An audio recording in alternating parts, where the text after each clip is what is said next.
Jim, isn't it amazing when Michigan can keep this game to a 19-foot 9-inch game inside that three-point line? It's all there.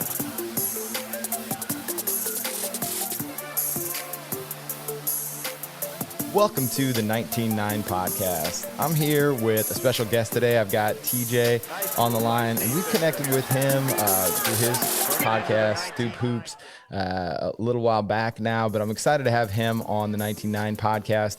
He is out there traveling, just has a tremendous hustle that I so appreciate. Someone staying connected to the game in a multitude of ways and, you know, bringing a liveliness to arenas around the country through the Harlem Globetrotters and through Maryland and Georgetown and everywhere else I've seen you. So we're going to get into it. But I want to start you off here. We like to start off with what's your basketball origin story? How'd you get started in this whole process? Hosting wise or actually playing wise? Yeah, so let's start all the way back at the beginning. Like why the round orange ball? What was it about that spoke to you? To be honest with you, I started my passion in basketball in fourth grade. I had a cousin of mine, my guy Ashley. He was really big into sneakers and really big into basketball, and he was just influential in my sports life.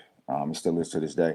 So for me, I fell in love with this girl named basketball, or Wilson Spalding, whatever you want to call it, and I've been addicted since, and it just never stopped. And then, man, it just never stopped. As far as the hosting piece, I got an opportunity. I was developing a children mentoring program in college. I was speaking to a group of people to kind of raise some funds for the program. Mm-hmm. Lady who was there heard me speak, and at the time she was working with the Philadelphia 76ers. Unbeknownst to myself, she gives me her business card. She tells me to give her a call tomorrow. The lady tracks me down. I'm actually leaving class. My cell phone rings, bro. And I look at it, and it's an unknown caller, but I picked it up. I said, hello? She starts saying, where are you? I said, ma'am, I just literally got out of class. She said, I need you to come down here right away. Being a broke college kid, I was frank with her. I said, listen, I can't even afford to take the train to come down there to see you. She's in Philadelphia, North Broad Street. She said, I'll send a car for you. 30 minutes later, the car pulls up. I hop in. Mom tells you never talk to strangers, right? Yeah. So I hop in this car. Unknown caller. He's getting in the car that he doesn't know. Yeah. So, and the rest is history, man. Wow. So that's where I got my origins. Sixers started hosting for them first. That's great. Sixers. So what season is this? How long ago did you start with him? Oh, bro, that's 2012. Okay. A decade ago. 2012 that's awesome. was my first Sixers campaign. Did that for 2 seasons. From there, went to the Bean, started hosting for the Celtics. Celtics were next. And then it just jumped off the cliff after that. Literally, okay, so if you're pitching yourself to a different, or is it like word of mouth that they're seeing you or hearing about you, or do you have like a pitch that you give to start hosting? Because it's such a unique kind of landscape, because it's like not quite a DJ, but it has some DJ elements. Like you're doing all kinds of stuff. Yeah, bro. So it's kind of like the in-arena hype man. You're the hype guy. Yeah, that's good. Whether it's a defensive stance, big shot. I mean, my opportunity with the Washington Wizards, I actually did the starting lineup, and that was amazing to me. Cool. So at the time, I'm announcing Bradley Beal and John Wall, and that thing was special, bro. Yeah. To this day, I still got to remember, I did that. Yeah. And so as far as the pitch is concerned, it's kind of like word of mouth. So my Philly situation was the right place at the right time. And then when I moved to Boston, a girl that I had grad school with, she was working for the C's at the time, working for the Celtics. I just called her to say, hey, how you doing? What's up? What's going on? And she said, oh my gosh, TJ, are you in Boston now? Like for good? I was like, well, I'm here now. She was like, come down to the TD Bank Garden tomorrow. And there it was. Did they send a car for you? Nah, that time I had a little more cash in my pocket, bro, so I was able to take the train myself. But I did take the train still and went down there, and then it just traveled from there, man, taking pictures and clips. So I put a little piece together, and then that's how I ship it out to teams, bro. Yeah. Let's talk a little bit about March Madness, since we just finished with the weekend. What are your thoughts about that tournament so far? Man, is your bracket still intact? It's funny you say that. I'm not allowed to play that anymore. Oh, really? I can play for fun, but because of some of the different clauses that I have for some of the teams, fan duels and all that, I can't put nothing on the line. So I just stayed away from it this year. Yeah. But in my head, in your mind. I didn't see Calipari going out that fast. Oh, no. My heels, I love them. Shout out to the Tar Heels. Okay. They had to get Baylor out of here. People thought Baylor was strong. I seen right through that. Even with this St. Mary's thing, kudos to those guys, man. They're playing hard. Yeah. Shout out to Coach Holloway. He got his guys playing hard. There's a lot of teams that you would have never thought got this far and made it. And then, of course, Coach K's on his Sunday rather ride out. So, he beat the Flintstones and Izzo last night. I know. Watched a little bit of that. It's tough to see two coaches like that go at it. I wish they were in different brackets because I like to see those are perennial powerhouses that we have in terms of collegiate basketball that usually are around in the late goings of it, Sweet 16, Elite Eights. But somebody to take the L, bro. Yeah, what's your thoughts, man? What you looking at right now? I had a ton of fun watching all the games, and I love the just contrast now that we've got in college basketball, where you've got still some blue bloods around like Izzo, K. Right. Even though Hubert Davis is at North Carolina, that Carolina blue still is that blue blood, but then you've got all these new up and comers that are in there. And I thought Auburn was going to go further, but man, their guards all year just seem to not understand that they need to play inside out. They're like jacking 30-footers when you got the number 1 pick in the draft on the wing and another 7-footer out there. They just got run off the floor. So I love the contrast and just the opportunity for storytelling. St. Peter's, what are the chances that they're going to beat Kentucky and then win again too? Usually those teams have one crazy performance, but the fact that they got 2, and who knows? I mean, they could even win one more possibly. Like, that bracket is all torn up. Yeah, they can run the table. I think with the good point you brought up, I seen Auburn fall apart because of just leadership on the floor, but then also Miami's guys, their season, they've been around for a while, and that group has been around. And Coach L, he keeps a good team, man. I've actually been in arenas where I've hosted where he's played, man, and the guy is a basketball brain. Yeah. And you wouldn't think the type of caliber of guys he gets to the program, because Miami's known as a football powerhouse school traditionally. But that basketball program has stepped up in a major way in these last 4 or 5 years. So Auburn just had bad, erratic guard playing. They turned the ball over way too much last night, bro. They could have won that game. They had runs and spurts, but then you're right, they're jacking 30-footers and it made no sense. No sense. It just seemed like the lost the game mentally, and those. I was amazed to hear the average age of Miami's players 23 years old, because I don't know about you. I graduated when I was 22. Yeah. So I was like, wait, the average age is 23? Like, that means there's some guys that are older than that too. But absolutely, they've got the the COVID year in there and transfer rules, so I think that's changing things a little bit. So a lot of those guys are probably getting their graduate degrees. Absolutely. So tell me a little bit. I want to backtrack just a little bit, because you were at some of the conference tournaments, and I just wanted to see what your perspective was from close up on conference tournaments. What's the atmosphere like, having fans back in the building? And then the second part of that is, do you think they're a good idea at the end of the season? I know they kind of build up to the NCAAs, but I do wonder, like, maybe they'd be better off in the middle of the season, because maybe it's just my bias as a Big Ten, because we can't ever seem to win anything after the conference tournaments. But I just wonder if it might be like some excitement in the middle of the year, and then have the guys a little fresher for the big dance. Here's my take on that. Hey, let's start from the first part. Being around fans now and getting an opportunity to just be back in the arena. I'm gonna just be honest with you. Be very, very transparent. Close friends and family knows that I suffered depression over the pandemic, because I lost so much. I lost my livelihood. I lost my way of living because of the social distancing factor, and I didn't know what to do. I was at a loss, bro. So to be back in this space does a lot for my mental, for my spirit, for what I think God's put me on this earth for. I love fans. I love the interaction. I love basketball. Me and you have talked about this with Josh and Kev, and we're basketball junkies, man. Yeah. And without fans and everything, it's just crazy. I had an opportunity to have conversations with Mr. Courtney Benjamin, and shout out to him. He ran all the fandom during the bubble in Orlando during that year. And when LeBron made the comment about, like, he made it seem like realistic fans, and they had the virtual wall. And I mean, they had sound effects coming in there and defensive chants and all in a game in a bubble where there's absolutely nobody but just the team, trainers, and playing and coaching staff. That's it. So we fast forward now that we're back in these things, man, and it's dope. It was dope to be a part of conference play-ins and playoffs, and just to see the teams and see the fans, see alumni put their gear back on and just cheer for the teams, man. And I did it on both men and women's side of the coin, and I was just excited, man. I was elated just to be a part of the atmosphere again. It's super sweet. As far as tournament play, bro, that's a tough one. I wish they would have like small tournaments. So I like when they do the crossovers, like ACC, Big Ten, Oh yeah, SEC. I love that SEC Pac-12. That's great. yeah.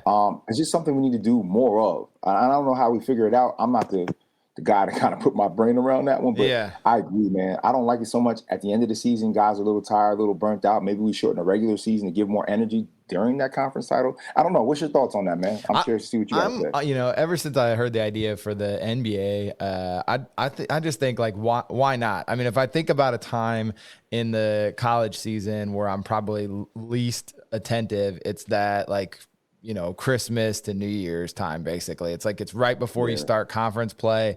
It's right after the stuff. I'm like super excited at the beginning of the year. And then you've got kind of those, out of conference matchups that are exciting. And then all of a sudden you usually play like 2 or 3 cream puffs in the middle of the year. And I'm just like, especially this year, Indiana, just our non-conference schedule was like, it's fine. The kids aren't on campus. So again, you've got that like weird energy, not in the building. So it's like, why not have the, and it could change up I just thought it could change up the regular season too. So let's say you did the Big Ten tournament in the middle of the year, you have the champion of it gets the automatic bid. That changes up like, how you approach the conference schedule. Like, what if a random team wins it? They're in already. Their spot's locked in. Now you got somebody that might not be in that quote unquote 8 or whatever teams you're getting in. They're already in, so that you got a little more fighting from those teams at the bottom too. A little extra incentive to win games, or more stakes at that end of it. I don't know. No, that's a good point. I got a question for you, bro. What was your impressions and your first year thoughts of Woody this year, man? What was your thoughts on it, man? This is a good question. You're IU guy. I know. I actually, as far as like, it's so hard when I listen to like coaches post conferences. This is the same with Archie Miller. I would just be like, I'm like, man, I mean, these guys are on point, and it makes sense. They're watching tape. They're breaking it down way more than even we do as super fans. And so they say all the right things, and then I'll watch the game and I'll be like, yeah, but it's not happening. So he kept saying like, I got to teach these guys how to win. And I'm like, I love that, because it'd be paired with all the other things that he needed to do to get him to that point. And then they'd go out there and they wouldn't do it. So I'm like, when are you going to teach them to win? That would be my second question. Like, I know you're going to teach them to win. Could you give me a timetable on that? So I think he has to get his own guys in. He has to go out on the road this summer now, recruit, get his own guys in, and build a program the way he wants. You guys got to remember, every year if a new coach come in, he's kind of getting the leftovers. I know. So, and even with this COVID protocol and these COVID windows, it's like you got to hit the portal. And it's a lot, man. Yeah. But I was okay with Woody in his first year. I mean, I love him. Like that bottom line, like he is absolutely stone cold awesome. Like he just is like got a cool demeanor. I mean, and the kids know, right? They picked up on it right away. All of a sudden they're showing up at the games in suits, because he's one of the only guys that's suiting up instead of wearing the kind of track suit. So, when the fan base embraces his like little eccentricities, I think that's always a good sign for a coach that they really are enjoying your approach to it. Results up and down, but they finished strong, and we're in the NCAA tournament for the first time in 6 years. So I'll take it. That's real. Definitely. Well, let's switch gears a little bit and talk a little bit. I want to talk a little Globetrotters, because I think that is really interesting. I've been watching your Instagram, and for people who don't know, you can check him out. He's posting from around the world. So just tell me first how you got connected with the Harlem Globetrotters. Shout out to my cousin, Sherelle Torch George. So she's one of the 3 female players that's on the and part of the organization. She reached out. There was an opening to become a DJ for the Trotters. And I was like, don't know. She's like, no, we really need you. I sent in my information. I didn't even have to audition. Being an arena DJ and doing it for a couple of years now. So backtrack, like you said, I started into the hosting game as a DJ. So everybody knew me as a DJ and a voice at school, to do a lot of. Wait, so how'd you get into DJing then? Oh, we don't got time on the pod, bro. We don't got time on the pod. We'll have you back to get into that. I'll give you the short story. Okay. I had a cousin who used to date Jam Master Jay in New York. I watched him DJing. Yeah, from the legendary. That's real, God rest his soul. God rest his soul. And I seen the way he was making the music talk with his hands. And as a kid that's 5 and 6 years old, it just I was fantasized. It was just crazy. It was fascinating me.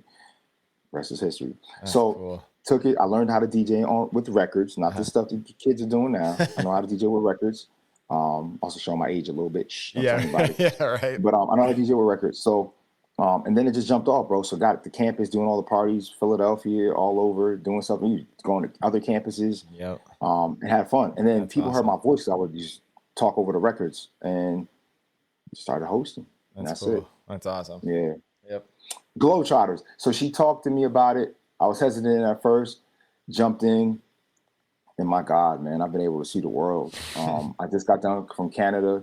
Last week I was just in North Dakota, South Dakota, Minnesota. I seen Mount Rushmore, bro. Literally last Tuesday, I was standing in front. I got a selfie in front of Mount Rushmore, bro. Nice. I mean, I shared that with family. Wait, man. bigger or smaller than you thought it would be? Huge. It's huge. It's a mountain, bro. I was out Mount Rushmore last week, man. That's awesome. It's crazy. Yeah. So, and just to see fans out with that too, it's crazy, bro. Because it's like we got fans seeing these games, and we're packing several thousand in just to see a Globetrotters game, and I'm like, everybody makes some noise, and they're going crazy. And that's great. It was super dope. And actually, my bro Cheese, shout out to Cheese. The world famous Harlem Globetrotters have been around for almost a century, coming up on a century in the next few years. And my guy scored 91 points this week. Oh, wow. He made 22 4-pointers, and he stopped. Let me share the story. He stopped because he didn't want to go past Curly Neal's number. Okay. Curly Neal's number is 22, and we lost Curly Neal in 2020 during the pandemic, and we couldn't honor him properly. So that's what we've been doing, paying tribute to the late, great Curly Neal, and shout out to the Harlem Globetrotters and all my family over on that side. So shout out to my guy Cheese, man. He scored 91 points in the game with 22 4-pointers, man. And I love my travel with those guys. It's super great. It's a great family, great camaraderie, great atmosphere, and it's good to be with fans in that aspect as well, bro. What's the coolest place you've been to so far, the place you've enjoyed the most?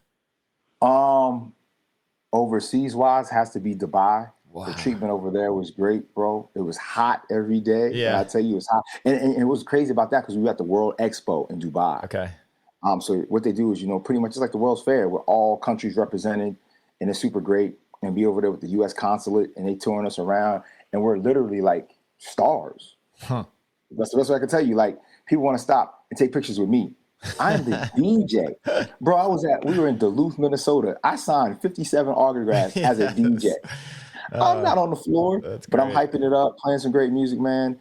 And I would say that pretty much domestically, man, just all the big arenas, like going back to the Garden was great for me. Playing in the Target Center is great for me. And just all the major NBA arenas, man. The team was out of now it's just the Crypto Center. It used to be the Staples Arena. Right. Just Staples Center. Yeah. Yeah, man, just playing the big arenas and having fun, bro. How's your approach different when you're entertaining with the Globetrotters as opposed to a regular game? Like, what do you approach it as? Are you trying to be more front and center, or are you still just kind of playing off the crowd?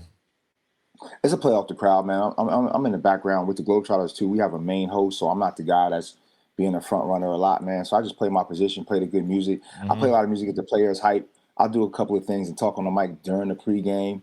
So yeah, but the thing I like about like when I'm really hosting, especially a lot of my teams now, man, because I have Townsend, I have Villanova, I have Townsend, Nova, Georgetown, Maryland, and some more coming this year. I got a chance now to like kind of like not be the hype man, but you know me as a basketball brain, so I'm doing post game interviews now. Yeah. And as I move in traditional roles of being like a kind of like an anchor or in game host or sideline guy, I'm loving that aspect of now hosting because people really realize my talent to like talk basketball. As a former player, as a former collegiate player as well. Like I'm able to talk basketball, not just the hype guy. I love the hype guy, but I like to actually talk basketball, talk hoops, like we love to do, as fans. How are you prepping for those? Is that something that they're giving you the information ahead of time, so you're doing your homework on it, or are you kind of in the moment with those as well? Post game is definitely in the moment, so I'm watching as I'm doing activations, I'm doing reads and talk about the sponsorship. So whether it's Ticketmaster, it could be UPS, it could be Jersey Mike, sub fan of the game, like or Pepsi, Coke. I gotta watch that. Because usually I get my scripts ahead of time, so I practice those. But then I'm I'm a fan, bro. You know, you're a fan, bro. Like, Yeah. we're fans. So I'm watching the game as I'm doing my job. So I know when we win, what questions to ask. And I got folks that'll tell me stuff, but it's like, nah. And I love those guys, but nah, I'm going to do it my way. Yeah. And, you know, they say, you know, TJ, you got 2 minutes, make it quick. So I'm in and I'm out. And if the fact that a lot of the guys hear me talk about basketball, they become comfortable. Like, he's not a Joe. He knows basketball. Yeah. You know, Joe's kind of going to get respect from the players. Yeah. Because they're like, this guy never dribbled a ball in his life. Nah, actually, if you want to, we can actually check up and I can show you a little talent. Nah, I say that to the Globetrotters as well. Like, I'm not just a DJ. If you really want to check, we can check. Have any of them taken you up on it? I was trying to do it this past week, man, but everybody like, yeah, because he might be one of those guys, and some of them do know me as being one of those guys. Yeah, they don't want to end up on your YouTube. Yeah, so let's not. But I mean, that's the best part about it. So I love preparing though, just in case something goes on. But definitely just in the moment, bro. Just seeing what's going on in the game, and just report about it after the end of it. I love that. All right. Tell us a little bit about your podcast. I know you mentioned just being on a break. You had dad issues with your co-host, but in case anyone wants to check it out, tell us a little bit about what it's like hosting in a different way there. The Stoop Hoops became my baby. The Stoop Hoops, as well as the entire empire, is just a showcase of some great players, man. And just to be a Joe, because, you know, it's easy when you've been in the league. So I look at, you know, guys like the Knuckleheads. I look at JJ Redick. And I look at those guys, and it's easy for them just to pull a former teammate up in smoke, to pull a guy that's there. But for a guy who never played pro basketball and a guy who's a dad, to have the C.J. Watsons and the Ty Nesbys, the Shamiqua Holesclaws come on my show, bro. I had Derek Coleman and Kenny Anderson on the show at the same time, bro. Yeah. The NBA can't pull that off. Yeah. You understand? Like, when has the NBA had a showcase with Kenny Anderson and Derek Coleman to talk about those glory days of the Nets years? Before the Nets of the Nets, everybody know now, I know DC and Kenny A. Yeah. Nobody. I got that footage, bro. I got Kenny Anderson and Rod Strickland on the show, the 2-point guys of New York City on the show, bro. So, and I look at the rest of the resume, man, and Donyell Marshall, and oh my God. You had Baron Davis on too, right? We had Diddy on. BD was on. Me and BD talked about the Lord of Dunk contest, man. We had BD on. Like I said, C.J. Watson, Daniel Gibson on, Booby. The list goes on, bro. Some guys that's notable names. Josh Powell, who played small forward with Cole in their last championship. So I got guys who are NBA All-Stars. Shamika Holesclaws, a Hall of Famer. We got champions. All like that don't happen. I still remember her on the cover of Slam magazine. She was one of the first female athletes I remember on there, just as a kid growing up, just setting the template where I was like, man, that's pretty cool. Yeah, and some of the other names elude me right now. Rashad McCants, another guy that jumped out, was great. David Noel, a longtime great Tar Heel guy, played overseas in the league for a little while. Just those names, man. We talk about March Madness, some guys that really, set the world on fire. Rashad McLeod, who's a great guy, played for Duke as well as the Celtics for a few years. He's also one of my AAU coaches. Just able to just talk to some guys about basketball, man, kind of like what you guys do. 19-9. And listen, shout out to you, PRC, Josh, the whole wave. I'm going to call it a conglomerate. The conglomerate, ladies and gentlemen, listen, let me pause right here. Yeah. The conglomerate these guys have is astounding, man. Kudos to you guys. The talks and conversations that you have. And it's great for lifers like us to just now have the back in the day flavor come back again and to still see the wave go on, man. So, hey, I love what you guys do, man. Keep up, man. Keep it up. Keeping the spirit alive. I love talking the old school hoops too, but you mentioned a bunch of names that are just have been fun. So I would encourage anybody who hasn't checked out your podcast, because there's some really great interviews in there. That was one, I think I must have ran into you guys. I don't know if you guys started during the pandemic or a little bit before, but around that time, being at home more, I just found a bunch of additional podcasts that I've just really enjoyed, and yours was one of them. Appreciate it, man. Thank you to everybody who's been a guest of ours. Like I said, just a laundry list, and I can't call everybody. It was a lot. We got 5 seasons available, and actually, what's crazy is, man, we got more NBA players that we never even put up yet. Wow.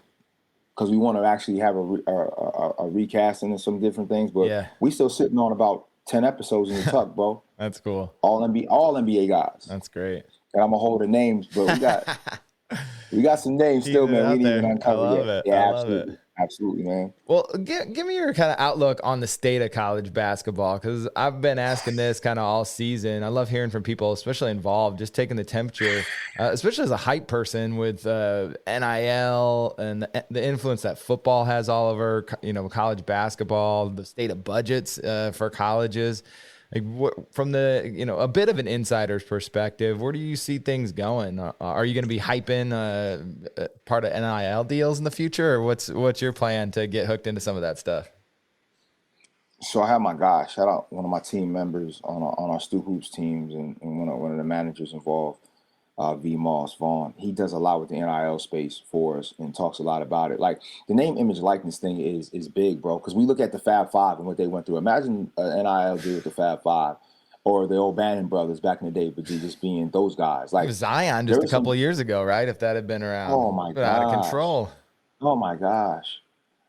We've had some guys come along that, if this was involved, think about it now. Hey, it's like this, bro. It's like you could become a millionaire before you even touch the league. Wild. Like, so when you look at guys that have gone overseas to kind of get their career started, look at the ball boys. Like, Yeah. LaMelo went overseas and racked up on some money. But if he could have just went and did this thing in college before this all happened, there was no reason to do it. Yeah. And so that leads us to say, well, like, what's in it now with college sports? It kind of takes the pureness out of it because the money now is more involved. And in my opinion, I don't want to see these guys broke neither, because they go to play college ball to make a way for their families in the near future, hoping they stay healthy, they get the right turn of events. I don't want to say it's luck, but it's almost the luck of the draw, man. Yeah. NIL now puts some money in their pocket to be able to support their families. It's a good way to also notice and recognize both men and women college athletes like never before. That aspect of it, they're getting more notoriety. What I want to see, and the biggest thing that I don't like about college basketball in any aspect of it, whether it's D1, 2, or 3, only thing I want to see is that every college athlete has their name on the back of their jersey. Yeah. That's the least you can do. Know, right? Especially if people are going to buy them, right? It seems like either buy them or you're working hard. You're getting up at 6 a.m. practices and you're working hard to represent that college, university, or school, and their name's on the front, but it's just the numbers on the back. No, at least put the name on the back. So that lets their family know that they're present, they're accounted for, they mean something, and that there's a determination that student athlete means something to the program. That's all I ask. It's now, hard, though. I mean, that's the thing, like that, because the schools still too, like they have to license the branding and the imagery to the athletes if they're going to use it. So it's not automatic. Like they can make a shirt with their face on it and everything. But to use like the official logos and type fonts and scripts and everything, they've got to go through the licensing procedure like anybody else. And a lot of schools are helping them with that, but it is an interesting relationship where, again, like you wouldn't necessarily just be able to make money off your jersey, even if it had your name on it, because they own the design of it, or maybe Nike or someone else does, right? That's real, but then maybe we can reappropriate some of this TV money. So these deals now for TV is crazy. So now we got 4 different stations broadcasting March Madness. You got CBS, you got True, Turner, CBS, both Turners. True, Turner. Yeah, both Turners. So TBS and TNT, Yep. True, and CBS. I know. Question is, what the bottom line are you guys going to see once all this is said and done? So, and we can't get some names on the back of the jersey. And then we look at on the women's side, all of the ESPNs are covering it. ESPN 1, 2, the U, everything for the women's to get more coverage. And actually, ABC's now getting involved, showing some more women's games. So I like the turn of events for that. Shout out to Title IX being 50 years this year as well, because we want to do what we can for women. Yeah. And in that space as well. And I like to see what women are doing with their NIL deals as well. Bro, did you see the girl from Stanford go down the floor and catch a one-hand dunk I did. past week? Yeah, saw that. I saw a fast break dunk. I think it might have been a South Carolina player, just a clean breakaway and throw one down. It was nice, legit. So much fun. I mean, skill wise, women, I think a lot of times have the guys in spades, because especially since they still stay 4 years, so they've got just these teams that have veterans on there, and it shows. That's a good example. Even the game we were talking about earlier, that Miami squad. I mean, those guys all being vets, and then you got the Auburn team who basically came together this year. You know, they had, you know, Smith, who's a sophomore, but you know, he's a freshman, and then you got the sophomore transferred from North Carolina, the big guy. So it's just a lot of these teams, even if they have players that are a little older, they often haven't been together for the 4 years. Yeah, I've seen some great college players come through the ranks from Villanova to UConn to Xavier. So all my Big East teams, all my Big Ten teams, I've had the pleasure of seeing some great guys go through and be now NBA stars or some perennials that are about to see. Because, I mean, I seen the kid from Purdue this year. I seen the kid from Iowa, one of the twins. I think he's probably going to be, if not the number 1 pick, the number 2 pick of the draft this year. Okay. I seen Kofi live and in person. Not this season because he was hurt, but last season. Yeah. You want to take him on? Oh, not at all. Not at all. Not at all. Now he's a grown man. Kofi's different. He's a big guy. You see him in person, like stand, and how, bro, he's jacked. Like he's a grown man. Like so. Yeah. I mean, it's good to see guys who stayed multiple years in these last couple of years. So it was just like an in and out revolving door, a carousel. And it means a lot for me because, like, we talk about blue bloods, bro. Like, programs don't stay around the way they used to, man. Like, what's your thoughts on that? I'm just curious how you feel. On the NIL or just guys staying around?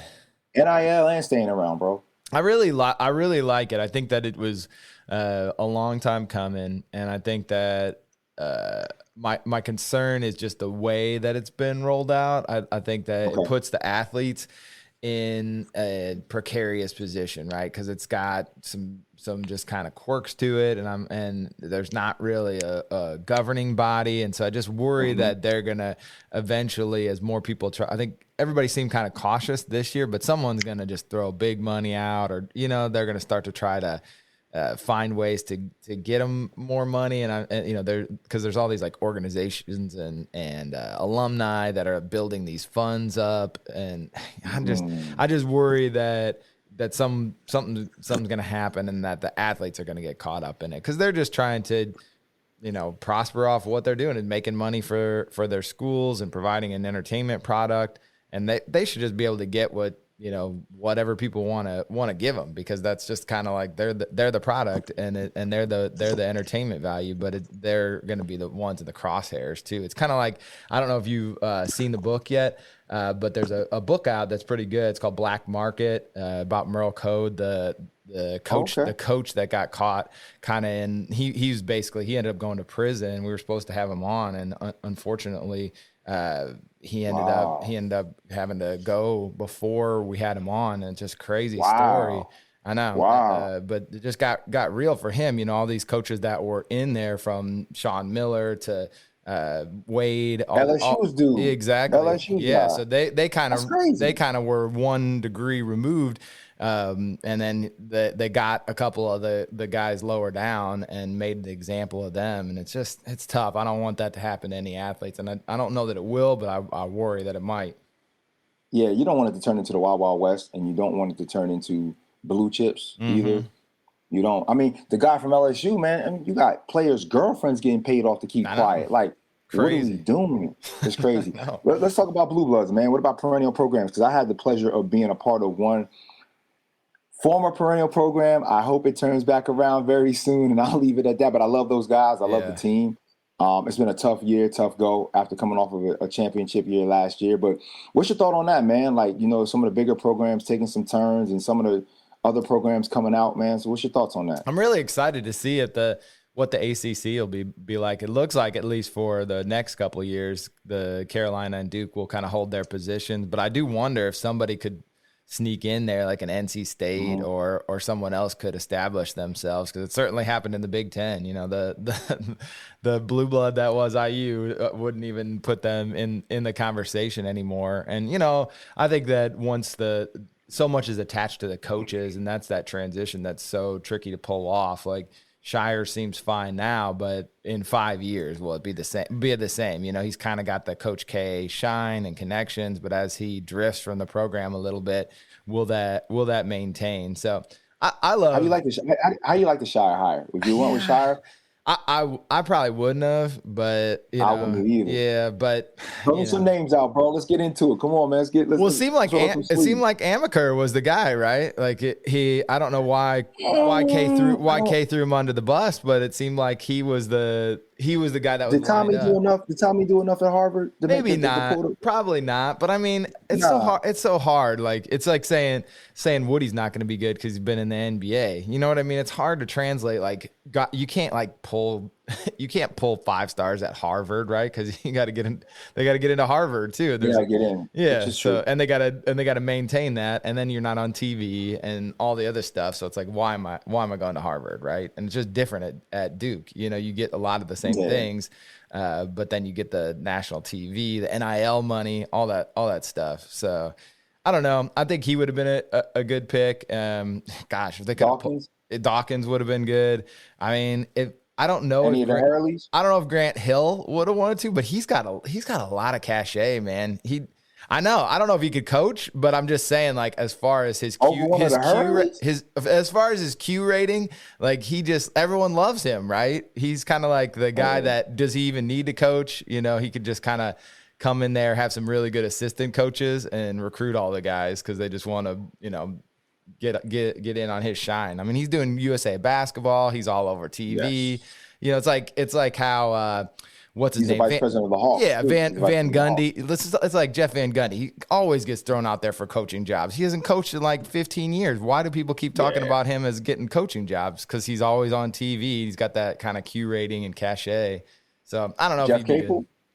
Jeff Capel coming out of Pitt. He'd be all right. I mean, Shire would have been down the list for me for sure. Bobby Hurley, who's been around. I think Bobby Hurley coming back to the program would have did big things. I don't know how he's receiving the program. You don't really see him around. Yeah. So I know he's doing his own thing. So I don't know.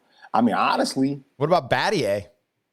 That was going to be mine. So anybody from that 01 program would have been Battier, Dunleavy, Boozer, Jay, Boozer, because they're all connected through TV right now. Yeah. And they're still not that old that they're still relatable to some of these kids. Or you go have one of these guys sit in the living room to recruit a kid.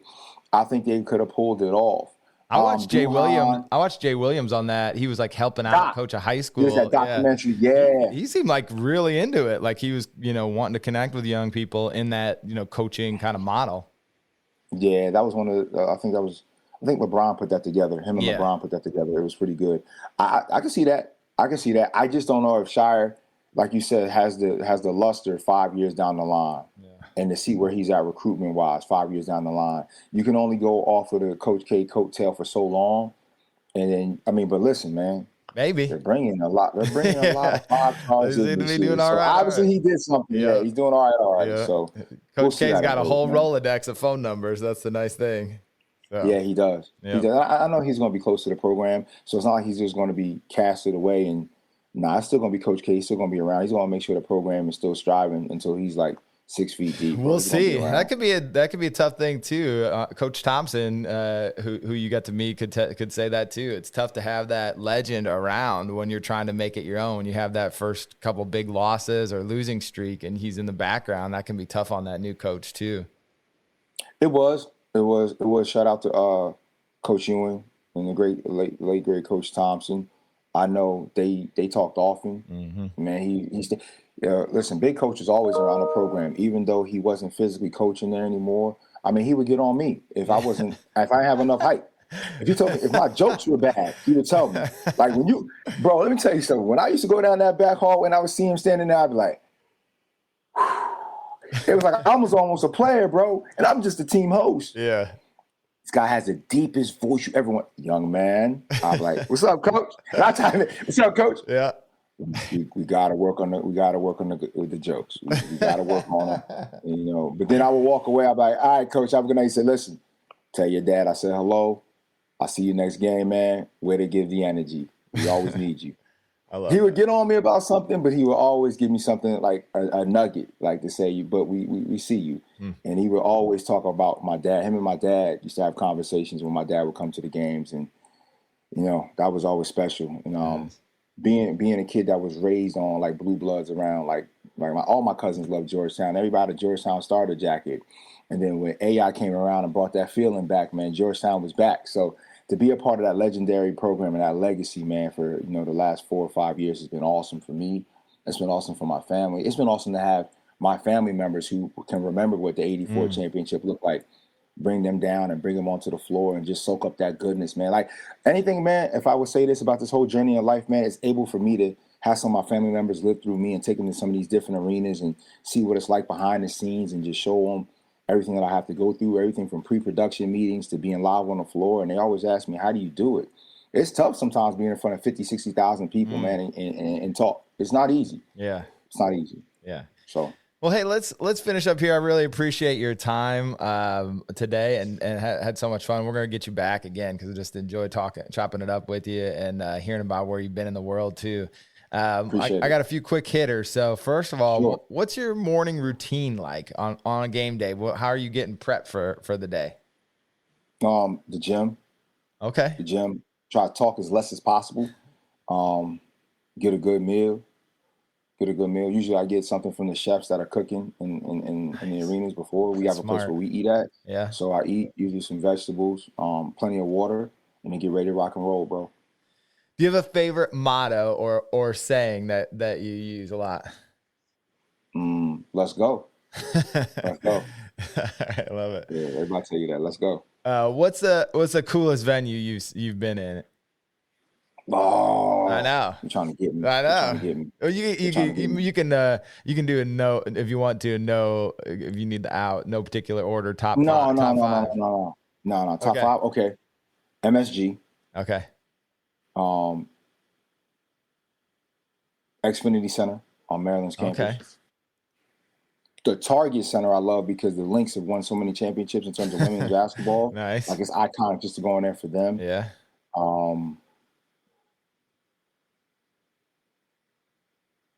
The Superdome. Ooh. Okay. Yeah, football wise. Yeah. And I would say gotta bring it back home. The Wells Fargo Arena where I first got my first start. Because, bro, my knees were shaking. I bet.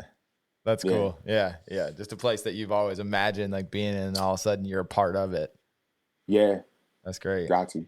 Who's got the craziest fans that you've seen?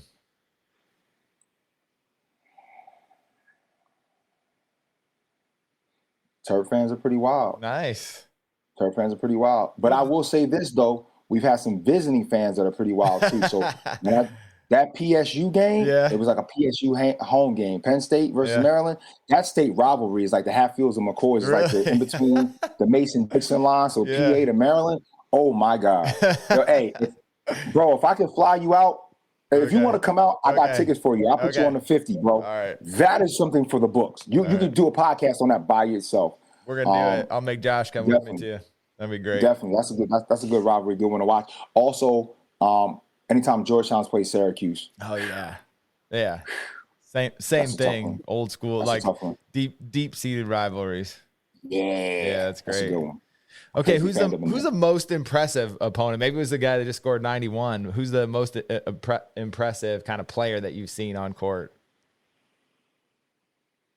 The kid, he played at Campbell a couple years ago. He was the #1 scorer in the league, little short dude. He played at Campbell, #1 scorer. His name is eluding me right now. He was great. And then also my guy that played at Seton Hall a couple years ago. You know what I'm talking about? He was impressive. I seen him, watched him work. He went from having, I would say, 5 points in the first half, and they were laughing at him. He turned it on, finished with almost 40, bro, in the second half.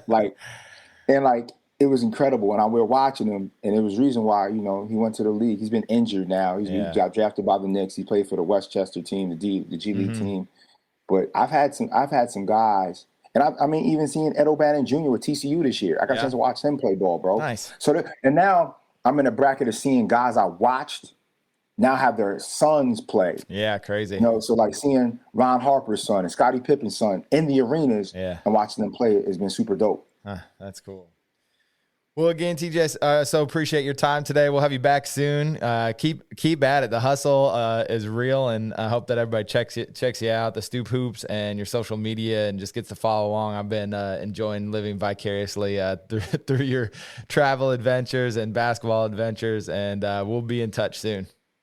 Definitely. Can I just share one more thing with you? Yeah, do it. My favorable moment is, as a kid, I love watching the Fab Five.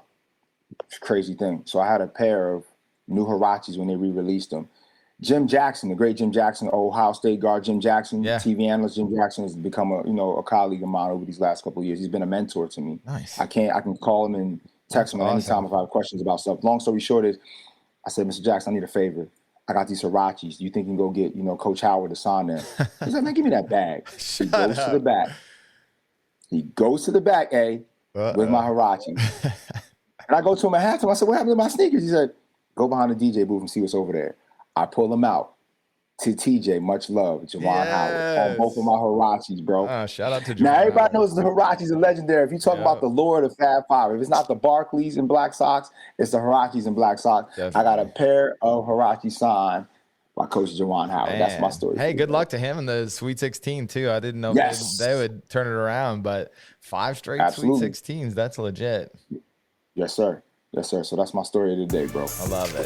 Thanks. And shout out to you guys again, man. I'm going to open this up, bro. Thank you so much. Yep.